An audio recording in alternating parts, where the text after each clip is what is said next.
First class युग, first class प्रकृति की दुनिया में जाने के लिए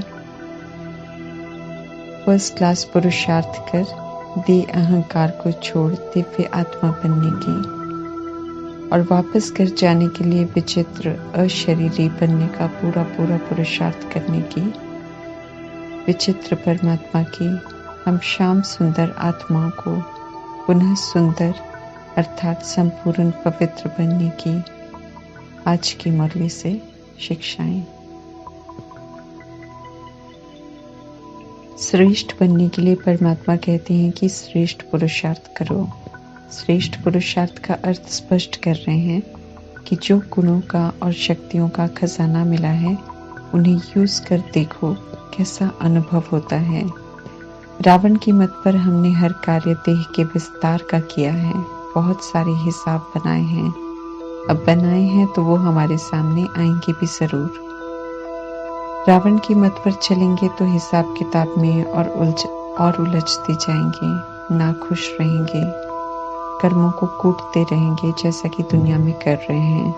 लेकिन परमात्मा की श्रीमत आत्मा की समझ देकर कहते हैं कि सार में स्थित हो जाओ अर्थात अंतर्मुखी हो जाओ तो सुकून और सुख का अनुभव करेंगे।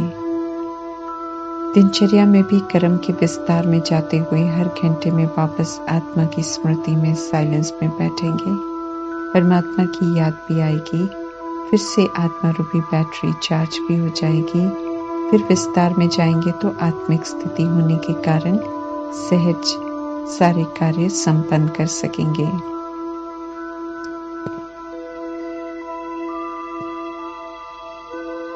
ये अभ्यास हमें अनुभवी बना देगा कि सार में बहुत सुख है, तो जितना जरूरी होगा उतना विस्तार में जाएंगे, जब नहीं तो अपनी शक्तिशाली सार स्थिति में स्थित रहेंगे।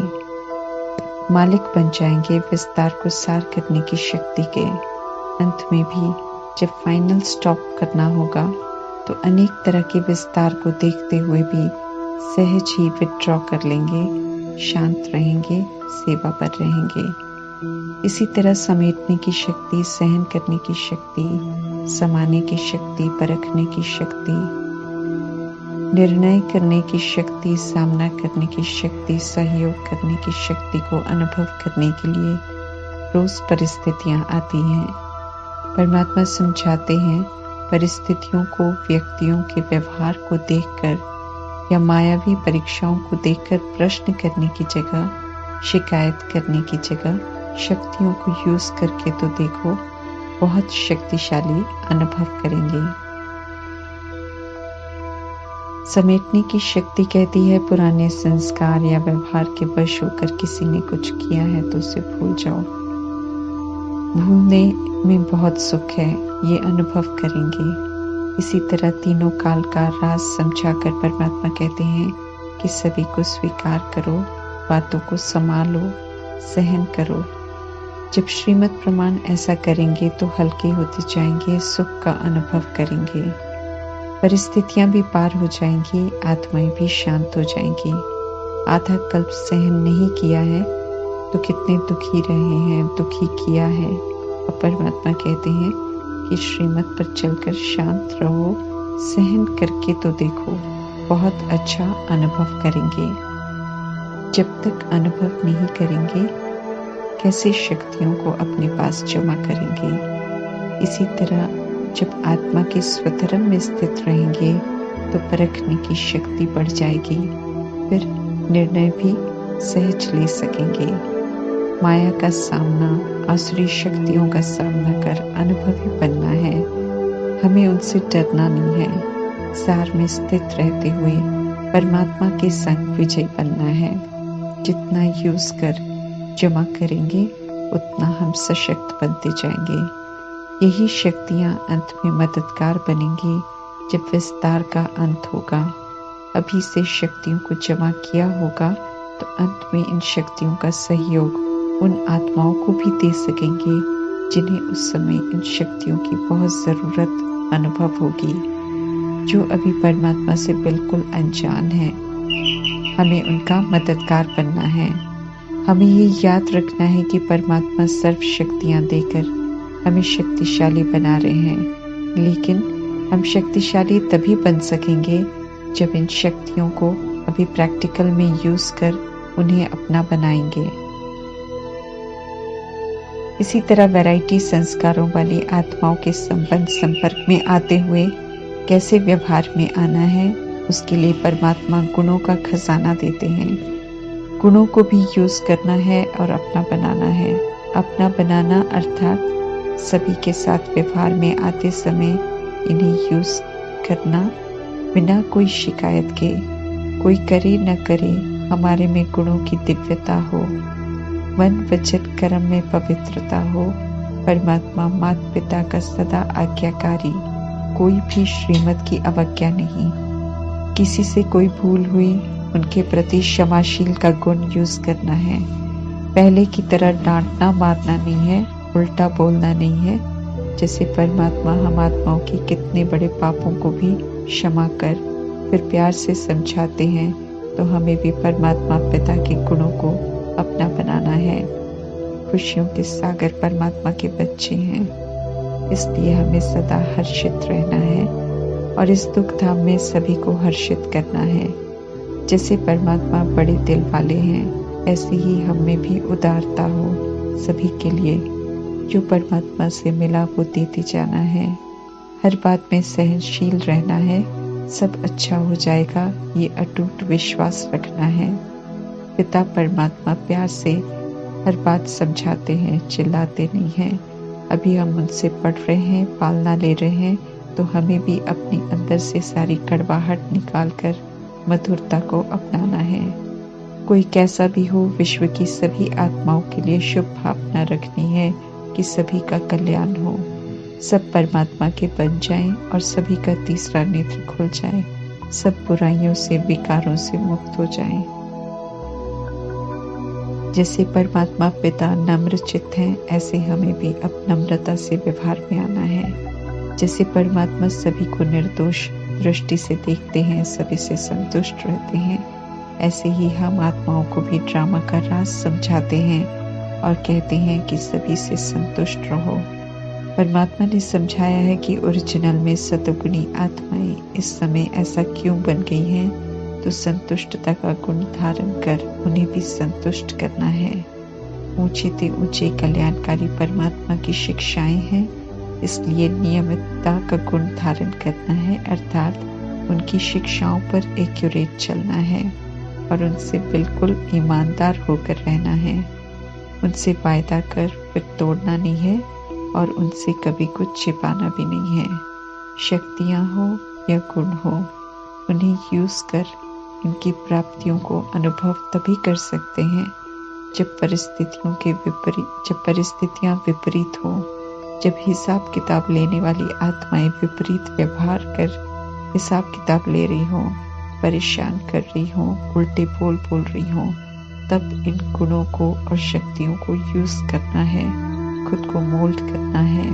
इसके लिए परमात्मा कहते हैं कि न परिस्थितियां बदलेंगी न लोग बदलेंगे, आपको बदलना होगा। हम जब बदलेंगे तो हिसाब किताब चुकतू हो जाएंगे, फिर वे भी बदल जाएंगे।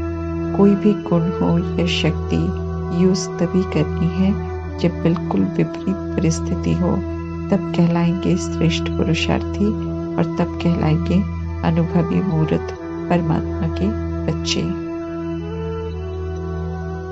परमात्मा से समझ मिलती है कि हम शांत स्वरूप हैं, तो हम सोचते भी हैं और कहते भी हैं सभी को, परंतु इस नॉलेज को प्रैक्टिकल में यूज कर अनुभवी मूर्त भी बनना है, जो अंदर से स्थिति इतनी शांत और सुखी हो जो उस स्थिति को कोई हिला न सके।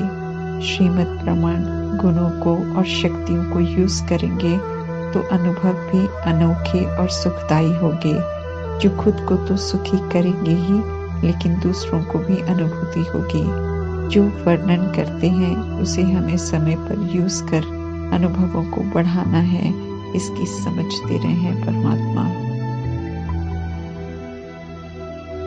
जितना परमात्मा की आज्ञाओं पर हम चलेंगे, जितना हम ज्ञान गुण शक्तियों को यूज कर संपन्न बनेंगे, उतना हम संतुष्ट आत्मा बन जाएंगे और कोई भी अप्राप्ति का नाम निशान नहीं रहेगा।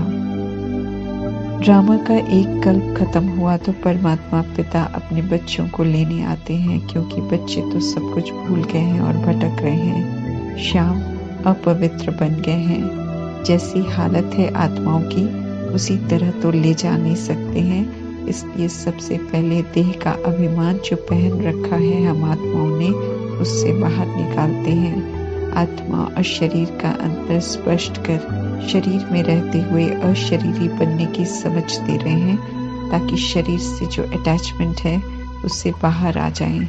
जब अशरीरी बन जाएंगे, अटैचमेंट से मुक्त हो जाएंगे, तब हम परमात्मा के साथ जाने लायक बनेंगे। जब तक बुद्धि से इस देह को भूलने का परमात्मा का पहला फरमान नहीं मानेंगे, तब तक परमात्मा को याद नहीं कर सकेंगे, तब तक हम निरंतर योगी नहीं बन सकेंगे। देह को नहीं भूलेंगे तो देहधारी याद आते रहेंगे। अपने को आत्मा निश्चय करेंगे, खुद को पक्का कराएंगे कि निराकारी दुनिया के रहने वाले हैं, तो ये देह का अहंकार खत्म हो जाएगा। फिर किसी देहधारी की याद नहीं आएगी और हम निरंतर योगी बन जाएंगे। शरीर बाद में मिलता है, आत्मा पहले है, इसलिए पहले पहले आत्मा है, ये हमें निश्चय करना है। और हम सब शांति के सागर परमात्मा की संतान हैं, शांति धाम की रहने वाली हैं। हम आत्माएं भी निराकार हैं, लेकिन ड्रामा में आकर हम शरीर लेते हैं, छोड़ते हैं, पाठ बजाते हैं। परमात्मा पुनर्जन्म में नहीं आते हैं, इसलिए अपने लिए कोई शरीर नहीं लेते हैं, इसलिए उन्हें विचित्र कहते हैं। परंतु हम आत्माओं के पिता हैं, इसलिए शरीर के पिता होते हुए भी हर कोई पारलौकिक पिता को जरूर याद करते हैं, क्योंकि आत्मा को जो चाहिए वो उसे परमात्मा से ही मिलता है। परमात्मा खुद का परिचय दे रहे हैं कि वे विचित्र हैं। फरिश्ता ब्रह्मा विष्णु शंकर का आकारी शरीर है, इसलिए उन्हें सूक्ष्म चित्रवान कहते हैं। परमात्मा हम सभी को याद दिला रहे हैं कि हम सब भी उनके साथ निर्वाण धाम अर्थात वाणी से परे धाम शांति धाम में रहते थे। अभी हम आत्माओं को कह रहे हैं कि मुझे याद करो, क्योंकि हम सब पतित बन गए हैं और अब पावन बनना बहुत ज़रूरी है। जो परमात्मा हमें अभी सुना रहे हैं उसे हमें खुद को समझाकर रियलाइज करके पक्का कराना है। खुद को आत्मा निश्चय कर हमें परमात्मा को याद करना है। बेसमझ बन गई आत्माएं खुद को शिवोहम कह देते हैं या परमात्मा को सर्वव्यापी कह देते हैं। परमात्मा आकर समझाते हैं कि ये बेकायदे है, सब जगह और सब में परमात्मा है। फिर तो फादरहुड हो जाता है, सभी पिता हो गए, ऐसे में वर्षा कैसे मिल सकता है। गलतियों को समझते जाना है, करेक्ट करते जाना है और फिर हमें युक्ति से औरों को भी बताते रहना है। धरती पर हेवन स्थापन करने वाले हेवनली गॉड फादर समझा रहे हैं कि दुनिया में सब समझते हैं कि हेवन ऊपर है, लेकिन ऐसा नहीं है। ऊपर मूल वतन हम आत्माओं का घर है, निराकारी दुनिया है जहाँ हम सब आत्मा रूप में रहते हैं। परमात्मा कहते हैं कि ये याद रखो कि हम निराकारी दुनिया के रहने वाले हैं और कुछ भी याद ना आए। गंगा में साधु संत सन्यासी सब पावन बनने के लिए नहाने आते हैं, जो ये स्पष्ट करता है कि सब पतित है। पावन इस तरह नदियों में नहाने नहीं जाते हैं। दुखी भ्रष्टाचारी दुनिया में परमात्मा आते हैं। अहिल्याएं अर्थात पत्थर बुद्धि, गणिकाएं अर्थात बोझ वैश्याएं, साधु गुरुओं का उद्धार करने परमात्मा आते हैं। ये पतित दुनिया है, इसलिए यहाँ कोई पावन नहीं है। साधु भले खुद को शिवोहम कहें, लेकिन परमात्मा तो कहते हैं कि सभी इस समय पतित हैं। शुरू के महात्मा कहते थे कि परमात्मा बेअंत है, हम नहीं जानते, लेकिन आज भ्रष्ट हो गए हैं तो खुद को परमात्मा कह देते हैं। जैसे जैसे आत्माओं की शक्ति घटती जाती है, वैसे वैसे देह अभिमान बढ़ता जाता है, जो समझने नहीं देता है कि गलत क्या है और सही क्या है। रोल समाप्त हुए, इसलिए रोल को नहीं देख सोल को देखना है। सोल के रूप में रिश्ता आत्मा भाई भाई का है। एक ही पिता के हम सब संतान हैं, इसलिए व्यवहार में भी इस विधि से आना है। गुणों के खजाने को यूज करना है। संगम युगी ब्राह्मण ईश्वरीय औलाद है, पवित्रता की प्रतिज्ञा कर श्रीमत पर चलने वाले हैं, इसलिए ऊंचे हैं, परमात्मा से अपनी झोली भरवा रहे हैं। कलयुग में भक्ति अनेकों की हो जाती है।